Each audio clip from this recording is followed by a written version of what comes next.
आप सभी को सप्रेम नमो बुद्धाय जय भीम।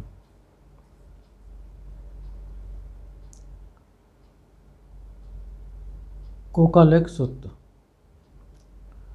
कोकालेक के संबंध में। कोकालेक देवदत्त की संघ के भिक्षु थे, तो उनकी चर्चा यहाँ पे आती है।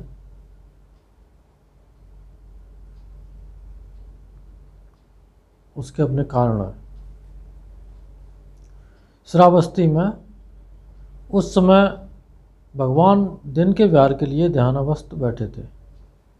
तब सुब्रह्मा और शुद्धवास नाम के दो प्रत्येक ब्रह्मा जहाँ भगवान थे वहाँ आकर एक एक किवाड़ की तरफ सट करके खड़े हो गए।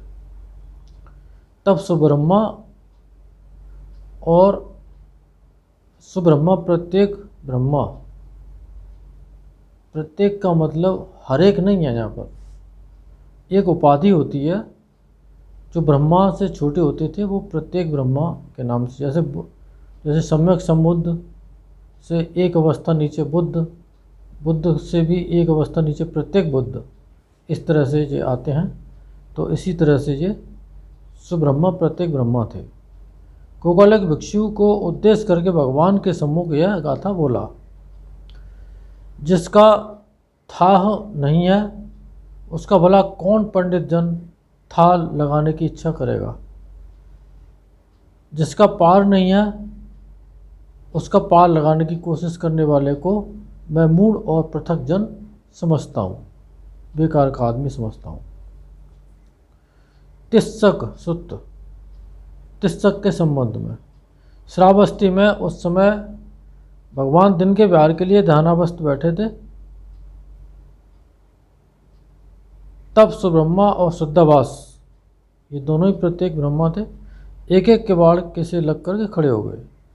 तब सुब्रह्मा प्रत्येक ब्रह्मा कतमोरक तिस्स भिक्षु के विषय में भगवान के सम्मुख यह गाथा बोला, जिसका था नहीं है भला कौन बुद्धिमान उसका था लगाएगा।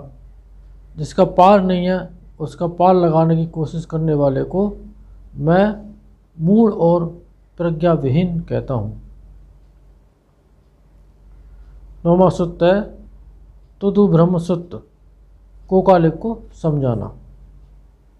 श्रावस्ती में तुदु प्रत्येक ब्रह्मा रात बीतने पर अपनी चमक से सारे जैतवन को चमकाते हुए जहाँ कोकालेक भिक्षु था वहाँ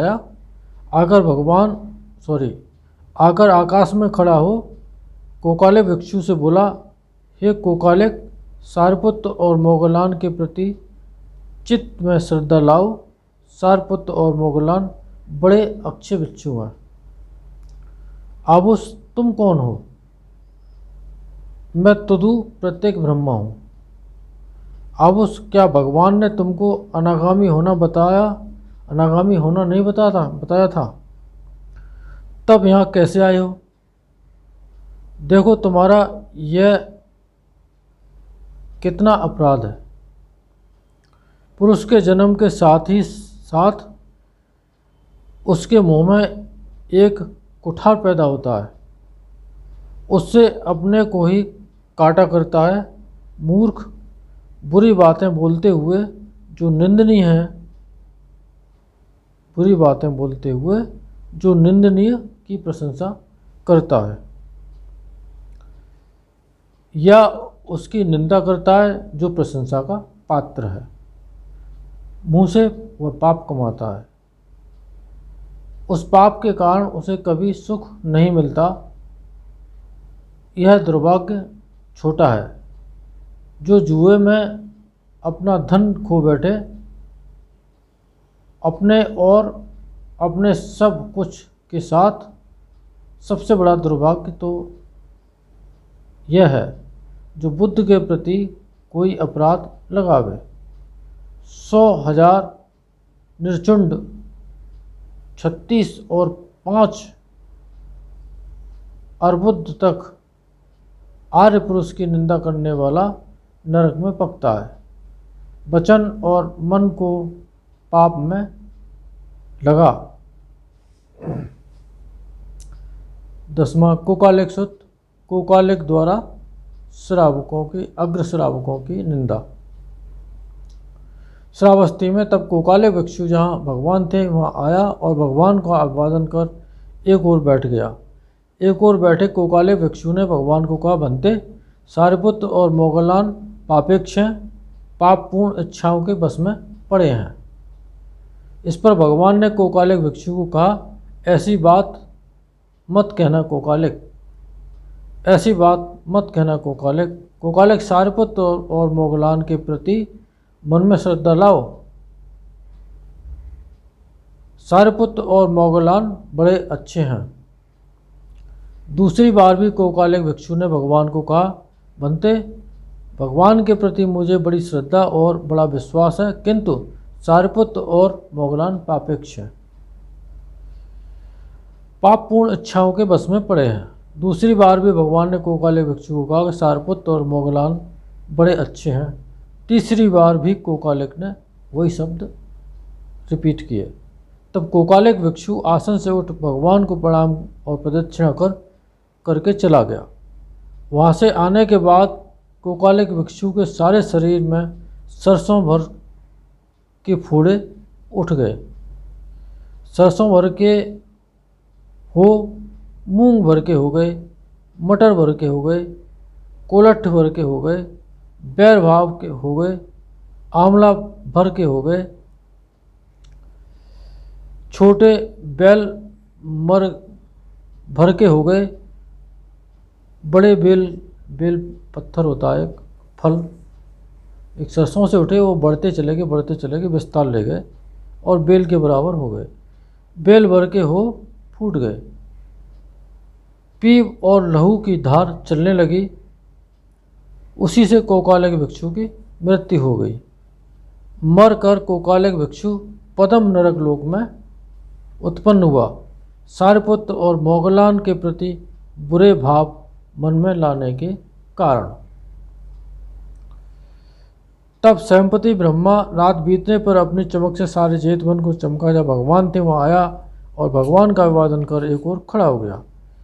एक ओर खड़ा हो स्वयंपति ब्रह्मा ने भगवान को कहा, बनते कोकालिक भिक्षु की मृत्यु हो गई। बनते सारिपुत्र और मोगलान के प्रति मन में बुरे भाव लाने के कारण कोकालिक भिक्षु मरकर पद्म नरक लोक में पैदा हुआ। पद्म नरक लोक सबसे लंबी अवधि का नरक लोक माना गया है। स्वयंपति ब्रह्मा ने यह कहकर भगवान को अभिवादन कर प्रदक्षिणा कर वहीं अंतर्धान हो गया। उस रात बीतने पर भगवान ने भिक्षुओं को आमंत्रित किया, भिक्षुओं इस रात को स्वयंपति ब्रह्मा मुझे अभिवादन और प्रदक्षिणा कर वहीं अंतर्धान हो गया। जो स्वयंपति ब्रह्मा के साथ जो वार्तालाप भगवान की हुई थी, उन्होंने वो भिक्षुओं को शाम को रात को शेयर की और वो सारा जो कुछ हुआ सो वो बताया। तब किसी भिक्षु ने भगवान को कहा, बनते पद्म नरक लोक में कितनी लंबी आयु होती है? या इतने 100 साल, या इतने 1000 साल, या इतने लाख साल? बनते उसकी कोई उपमा की जा सकती है? यानी कि कोई उसका गणना एक आंकिक तौर पर की जा सकती है? भिक्षु कौशल के नाप से 20 खारी तिल का कोई भार हो, तब कोई पुरुष 100 साल 1000 साल तक उसमें एक एक तिल का दाना निकाले। कौशल के नाप के 20 खारी तिल का कोई भार हो, तब कोई पुरुष 100 साल 1000 तिल का वह माप इस क्रम से जल्दी घटकर खत्म हो जाएगा।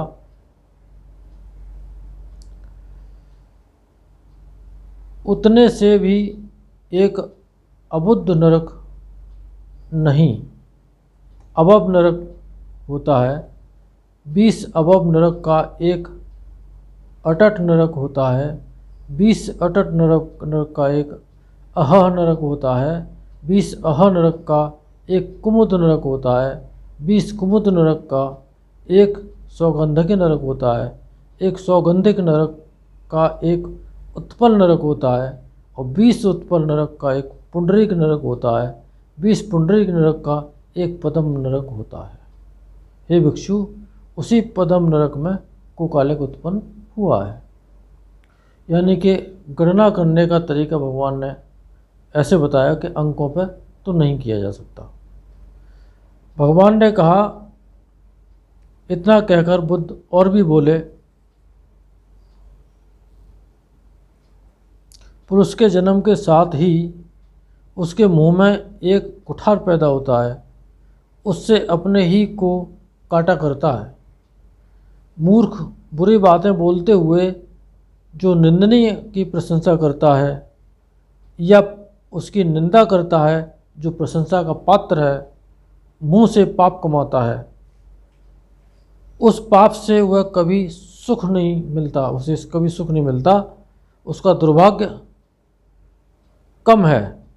जो जुए में अपना धन हार जाए और अपने सब सुख सब कुछ के साथ सबसे बड़ा दुर्भाग्य तो वह है, यानी कि ये दुर्भाग्य बहुत कम है कि जुए में सब माल हार जाए या जो निंदनीय है उसकी प्रशंसा करता है, जो प्रशंसा का पात्र है उसकी निंदा करता है, जुए में सब कुछ हार जाता है। ये बहुत कम है। सबसे बड़ा दुर्भाग्य तो वो है जो बुद्ध के प्रति अपराध लगावे। 100,000 निर्बुद्ध, 36 और 5 अर्बुद तक आर्य पुरुष की निंदा करने वाला वचन और मन को पाप में लगा। प्रथम वर्ग समाप्त। इन सत्य वचनों से आप सबका मंगल हो, भला हो, कल्याण हो, संसार के सारे प्राणी सुखी हों। साधु साधु साधु।